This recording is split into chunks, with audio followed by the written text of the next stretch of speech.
inondations ont aussi impacté des commerces et des entreprises. Exemple au restaurant La Charrue d'Or à Sarreguemines, dont la cave a été inondée par plus d'1 mètre d'eau. Les cuisines et salles de restaurant n'ont pas été impactées, mais la perte de marchandises est conséquente. La commune de Rémerin-les-Putelanges va retrouver un commerce. La boulangerie Instant Gourmand ouvrira ses portes mardi 28 mai. Le jeune couple est déjà à la tête de la boulangerie du même nom à Sarreguemines, rue de la Montagne. Le laboratoire va être transféré à Rémerin où il y a plus d'espace. Une aubaine pour cette petite commune dans laquelle il n'y avait plus de commerce depuis 5 ans. Refaire surface, c'est la spécialité d'Aurélie Muller. C'est aussi le titre du documentaire consacré à la nageuse sarregueminoise.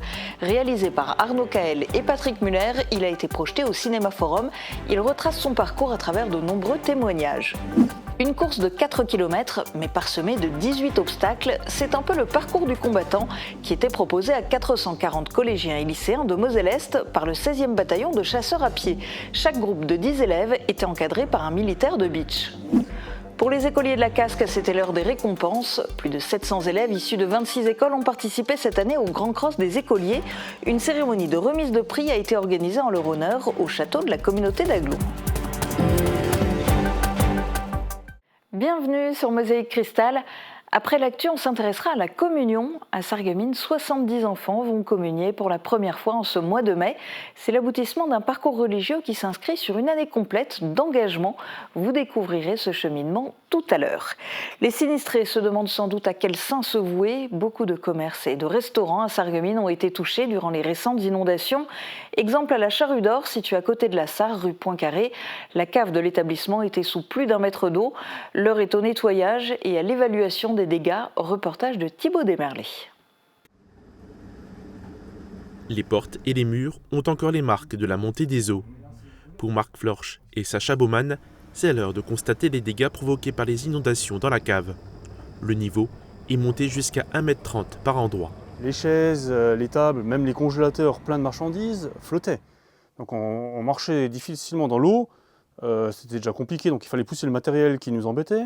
Marc et Sacha s'occupent du restaurant depuis 2008. Ils ont déjà connu des inondations, mais pas de cette ampleur. Tout est remonté via ces trous d'évacuation. Les installations étaient déjà surélevées par prévention, mais cela n'a pas suffi. Donc l'eau est montée jusqu'aux machines à laver. Donc déjà sur ce support qui a été construit en 1996 suite aux anciennes inondations de Sarreguemines, heureusement elle s'est arrêtée à ras de la machine. Bon, après tout ce qui était au sol, donc carton avec les verres, d'où les verres qui sont posés sur le support. Et on a dans cette pièce aussi le stockage avec le linge, une partie du matériel traiteur qui a pris l'eau. Donc ça c'est des pièces en plastique ou autres, ou en bois, des cure-dents, qui malheureusement sont à jeter à la poubelle. Les pertes sont estimées à plus de 30 000 €. La chaufferie elle aussi était noyée. Elle est devenue inutilisable. Donc malheureusement qui a pris l'eau dans cette partie de la pièce jusque là, ce qui fait que tout le brûleur, la partie est sous l'eau, donc le chauffagiste a dit inutilisable. Donc cette partie est à changer, voire la chaudière. Ce qui fait qu'actuellement nous n'avons pas de chauffage, ni d'eau chaude. La cave à vin qui est plus à l'arrière n'a pas été épargnée. Au total, ce sont plus de 600 bouteilles à remettre en état. On a effectivement donc une partie du stock où les bouteilles sont malheureusement restées sous l'eau. Donc certaines sont invendables en l'état. J'en prends une au hasard, ce qui est par terre, là, voilà. On voit bien qu'on ne peut pas mettre une bouteille de cette manière à la commercialisation. Donc il faudrait d'abord toutes les nettoyer une après l'autre, récupérer ce qu'on peut faire. Le restaurant, lui, continue de fonctionner. Le rez-de-chaussée, la salle et les cuisines ont été épargnés. Bonne nouvelle à Rémerin-les-Putelanges, un commerce va ouvrir dans la commune. Dans les années 50, le village comptait une dizaine de commerces. Aujourd'hui, il n'y en a plus un seul. Le maire a souhaité remédier à cette problématique et s'est fortement mobilisé depuis 2020 pour retrouver une boulangerie. Dans quelques jours, les habitants auront à nouveau du pain frais et des pâtisseries à quelques pas de chez eux. Reportage de Marie-Morgane Pires. 5 ans que Rémerin-les-Putelanges attendait de retrouver un commerce. La boulangerie Instant Gourmand G&A s'apprête à ouvrir ses portes. Elle sera tenue par Océane et Georgie, déjà à la tête d'une boulangerie du même nom à Sarreguemines depuis 2023. L'artisan était à l'étroit dans son atelier sarregueminois et cherchait un lieu pour installer son laboratoire. Son projet s'est étoffé avec l'ouverture d'une seconde boutique. Et on a trouvé le labo et le magasin. C'est super, on a tout en même temps. Chercher un peu le calme. Oui, surtout le calme du village, c'est ce qu'on aime comparé à la ville. C'est quand même assez mouvementé, là on est très au calme. En plus on a la chance d'habiter en face, donc c'est merveilleux quoi. Un nouveau défi pour le couple et un nouveau souffle pour le village. La dernière boulangerie-épicerie a fermé ses portes en mars 2019 suite à un départ à la retraite. La municipalité a alors tout mis en œuvre pour accueillir un nouveau commerce, en construisant notamment ce bâtiment achevé en 2022, composé d'un espace de vente et d'un fournil. Le côté des habitants, c'est enfin se retrouver le matin, discuter, prendre un petit café ensemble. Et après, on a le côté aussi touristique, avec le passage de nombreuses personnes le vendredi soir hors saison. Et après, c'est du vendredi soir au dimanche. Puis après, c'est les semaines entières, donc des gens, des Belges, des Hollandais qui passent pour venir à Cap Fun. Et ça, c'est le plus qui va faire fonctionner en plus ce commerce. Des vendeuses ont été recrutées pour leurs 2 boulangeries. Georgie restera à Remerin-les-Putelanges pour préparer les produits artisanaux. Océane les livrera chaque matin à Sarreguemines. Ouverture du nouveau commerce de proximité à partir du mardi 28 mai. Elle a eu un parcours difficile mais a toujours su rebondir. Aurélie Muller était présente au Cinéma Forum pour la projection d'un documentaire sur une partie de sa vie. Refaire surface a été réalisé par Arnaud Caël et Patrick Muller. Il raconte le combat qu'a mené la nageuse sarregueminoise dans sa carrière sportive. Thibaut Desmerlet a assisté à la projection. C'était un moment d'émotion au Cinéma Forum de Sarreguemines. La nageuse sarregueminoise, triple championne du monde Aurélie Muller, était présente pour la diffusion d'un documentaire sur sa carrière sportive, Refaire surface. Elle était entourée des 2 réalisateurs, Arnaud Caël et Patrick Muller. Aujourd'hui, elle a un certain regard sur ce qu'elle a vécu et les difficultés qu'elle a surmontées. Aujourd'hui, j'en suis fière. Aujourd'hui, c'est un parcours pas anodin, un parcours difficile, fait de choix. Et aujourd'hui, je crois que je les ai assumés jusqu'au bout. J'ai fait une très très belle carrière, avec peut-être d'autres projets derrière. Mais aujourd'hui, non, je suis fière de partager ça, surtout avec les gens qui m'entourent, qui m'ont soutenue pendant toutes ces années. Le documentaire de 50 minutes revient sur sa disqualification au JO de Rio en 2016, sur ses titres de championne du monde de natation en eau libre ou encore ses entraînements. Mais il contient aussi ses confessions et des témoignages de proches et de ses entraîneurs. Il y avait une trajectoire sportive, mais il y avait surtout un parcours humain et celle de quelqu'un qui est toujours reparti au front, en se faisant mal, mais en ayant toujours des ressources pour repartir au combat, fièrement, dignement, avec force. Et c'est ça qui nous a inspirés dès le début avec Aurélie. La projection a été dédiée à Gilles Catani, décédé le 18 mars dernier. Aujourd'hui, Aurélie a des projets dans la tête. Elle participera au relais de la flamme le 27 juin. Elle lancera des stages de découverte de la natation en eau libre à l'étang de Haspelshit à la fin du mois d'août pour transmettre son savoir et son expérience à la jeune génération. Les militaires aussi veulent transmettre leur savoir et leur expérience. Hier, les chasseurs du 16e BCP ont organisé une course d'obstacles pour plus de 400 collégiens et lycéens de Moselle-Est. Reportage d'Émilie Azil. Pour se mettre dans la peau d'un soldat, rien de tel qu'un t-shirt kaki et du maquillage de camouflage. 3, 2, 1, top. Hier, le 16e BCP a organisé la course d'obstacles Steel Race Junior pour la première fois. 440 élèves du collège de Beach, des lycées de Saint-Avold-Forbach et d'un lycée de Sarreguemines ont participé à la course.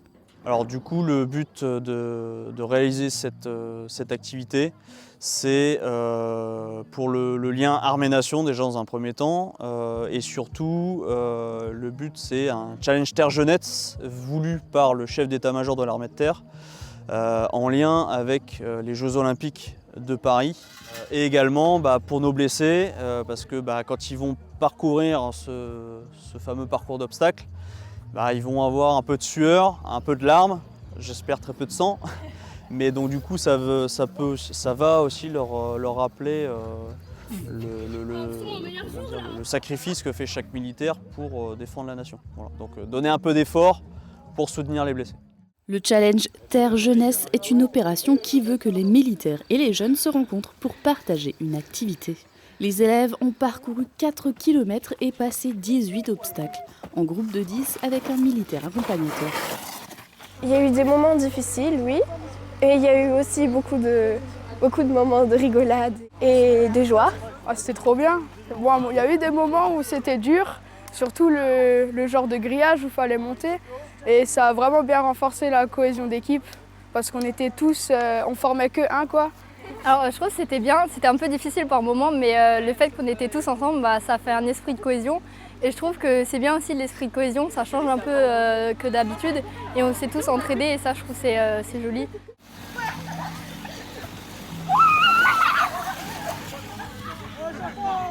Pour le déjeuner, les adolescents ont eu le droit de découvrir les rations militaires. L'organisation de cette course était aussi un moyen pour le 16e BCP de se faire connaître auprès des jeunes du secteur. Des stands de plusieurs compagnies présentaient des véhicules blindés, de l'armement et des équipements. Après la course, la remise des prix des écoliers de CM1 et CM2 étaient tout sourire hier au château de la Casque. Ils font partie des heureux gagnants du Grand Cross. Il a eu lieu le 5 avril dernier au stade Pierre de Coubertin. Certains élèves ont su se serrer les coudes et remporter la victoire en compétition par équipe. Ils ont reçu un prix remis par l'ASSA et la communauté d'Aglo, les deux partenaires de cette course. Retour en images sur la cérémonie avec Camille Enviot. Ils ont tout donné lors du Grand Cross le 5 avril dernier et leurs efforts sont enfin récompensés. Ces écoliers, grands gagnants de cette course de 1400 mètres au stade Pierre de Coubertin, reçoivent félicitations, honneurs et compliments de chaque partenaire de l'événement sportif. Au total, 26 écoles sur toute la communauté d'agglomération étaient inscrites cette année à la compétition. Ça représente tout de même plus de 700 élèves participants, tous inscrits en classe de CM1 ou CM2. Dans le lot, ce sont les écoliers de l'établissement Sainte-Chrétienne-la-Salle qui ont remporté le plus de prix. Les écoliers ont aussi créé leur propre dossard, clin d'œil aux prochains Jeux Olympiques. Les meilleurs d'entre eux ont été sélectionnés et dévoilés au public lors de cette cérémonie de remise des prix.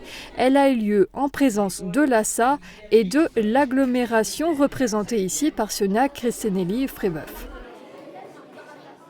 Pas de médaille, mais bientôt une hostie pour les écoliers qui s'apprêtent à faire leur communion.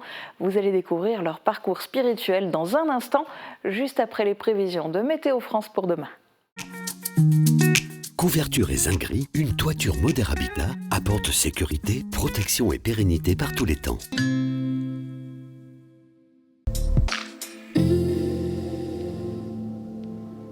Bonjour tout le monde, une amélioration se profile pour cette fin de semaine avec un week-end ensoleillé. Demain le ciel sera bien dégagé et on pourra profiter de larges éclaircies. Côté température, les minimales iront de 10 à 11 degrés et les maximales de 17 à 19 degrés. Demain nous fêtons les Sophies et il fera jour de 5h36 à 21h20.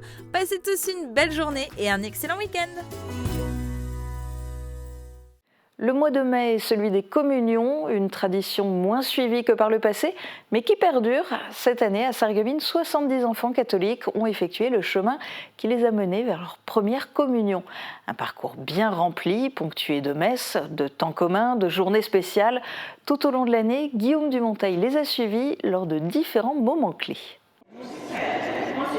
Nous sommes le 27 septembre 2023, c'est l'heure du premier rendez-vous. Les enfants qui ont décidé cette année de rencontrer Dieu se rendent tous à l'église du Sacré-Cœur pour la visiter. Ils sont répartis en deux groupes. L'objectif, c'est comme les enfants, ils sont invités à venir toute l'année à l'église, c'est qu'ils connaissent l'église, c'est qu'ils se sentent à l'aise lorsqu'ils viennent à l'église et surtout que déjà ils comprennent comment on se tient lorsqu'on vient à l'église. En compagnie des animatrices, ils découvrent les différents éléments que l'on retrouve dans une église catholique, l'autel, le tabernacle, la sacristie, l'ambon, les objets liturgiques ou encore les objets pour l'Eucharistie. Et ils ont même la possibilité de voir et de jouer de l'orgue.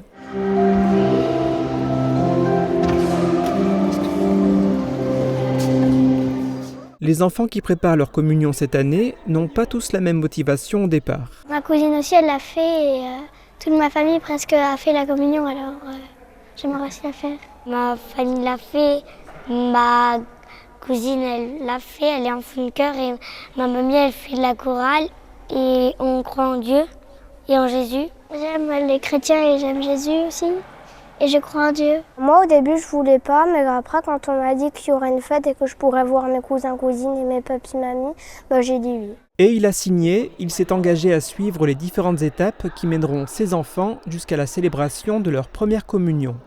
Ce premier rendez-vous est aussi l'occasion de récupérer le manuel qu'ils rempliront lors des temps d'équipe répartis durant l'année.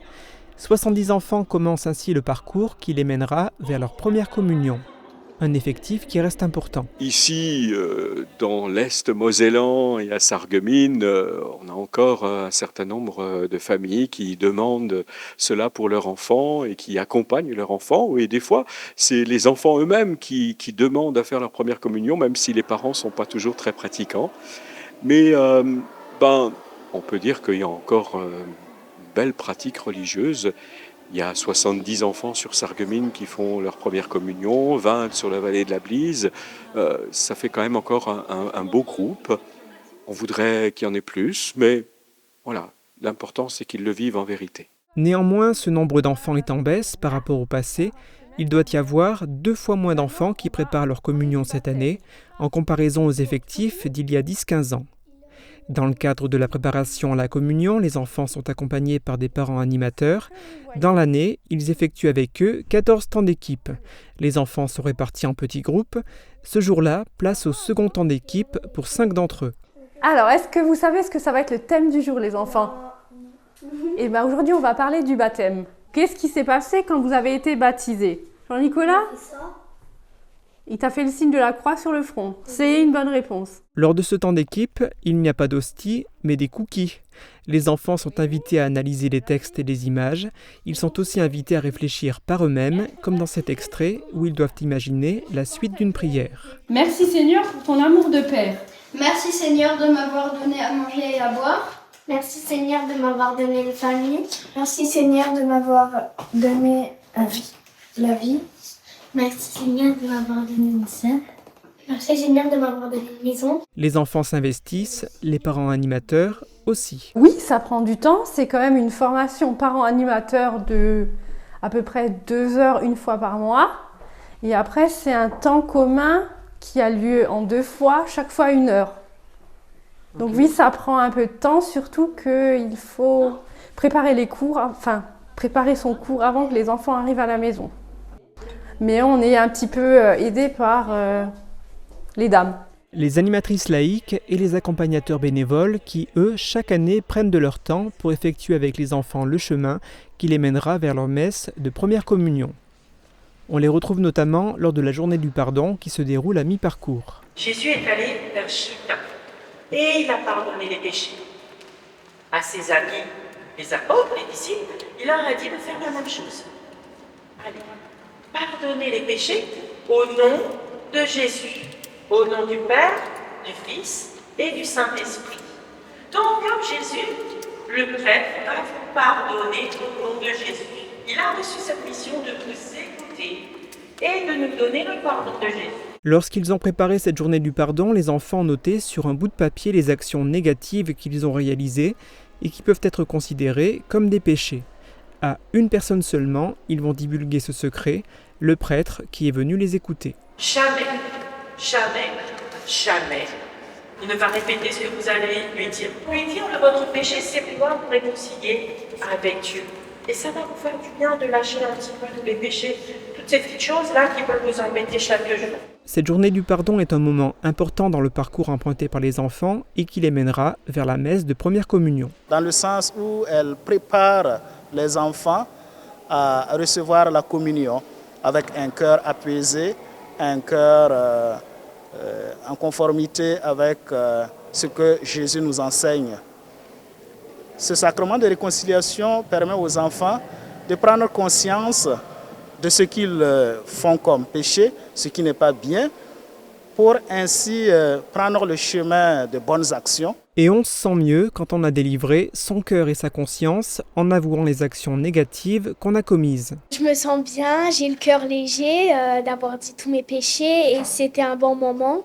C'était un moment de partage avec le prêtre. Je me sens mieux, j'ai le cœur à l'aise, léger. C'était bien, je me sens meilleure, je me sens un peu plus accompagnée, je me sens plus bien et meilleure. Quand on est croyant et chrétien, on se confesse quand on en éprouve le besoin.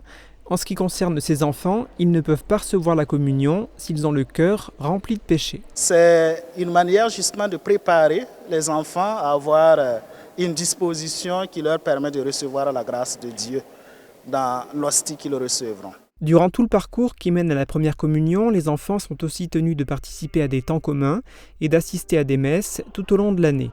Pour s'assurer de leur assiduité, leur nom est inscrit à leur arrivée. Pour recevoir le sacrement de l'Eucharistie, le parcours est précis, il ne faut pas s'en écarter. Oui, c'est vrai que ce cheminement demande de l'engagement de la part des familles, de la part des enfants. C'est vrai qu'il faut faire des choix, des fois quand ils ont beaucoup d'activités sportives, d'associations et tout. Mais en même temps, c'est important que ils puissent tout au long de cette année apprendre à mieux connaître le Seigneur et à vivre cette rencontre de façon un peu personnelle.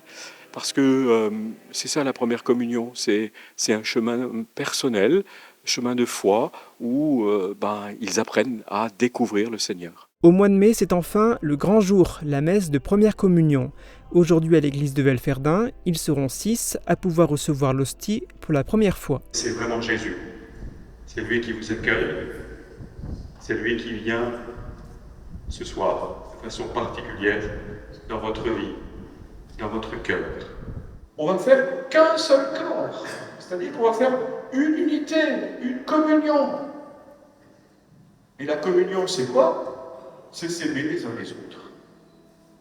Quand vous venez communier, c'est Jésus qui vous dit, au plus profond de votre cœur, je t'aime, tel que tu es. Et en communion, nous sommes invités à vivre aussi cette communion d'amour, d'amitié avec tous ceux qui sont autour de nous. Après une répétition la veille, les enfants réalisent les différents moments de la cérémonie en compagnie, une nouvelle fois, des animatrices. C'est lors de cette célébration qu'ils reçoivent l'hostie pour la première fois. Une fois la cérémonie passée, il est temps pour eux de se relâcher. Je me sens déjà moins stressée et je me sens très heureux de l'avoir fait. J'ai trouvé ça émouvant et de le vivre avec des amis, c'est bien meilleur. C'est toujours un bel événement parce que pour eux, ils s'y sont préparés pendant toute l'année.